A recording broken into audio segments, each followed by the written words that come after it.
Rusi RFI 175cc mga paps, sinatanggap yan sa angkas ha. Tara panoorin natin yung drive skill ni Paps. Okay siya rito sa plank. Dito naman tayo sa slalom, no. Dito mga paps, banking lang yan. So ito, unang banking niya. Napatukod na siya doon.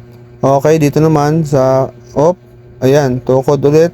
Yan, tukod ulit sa kanan, tukod ulit. Yan. Ayan mga paps, ano. Medyo napapadalas tukod niya rito. So dito naman, figure of 8 to mga paps ha. So ayun mga paps, ano, dumalit siya rito sa number 1. So dito sa number 1 agad siya. Mali agad yung unang napuntahan niya rito, no. Dapat babalik pa siya ron eh.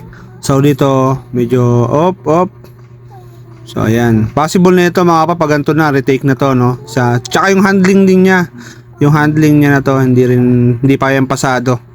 Ayan o, gaya niya, no. Sobrang bagal. Tapos nagbabalance siya, oh.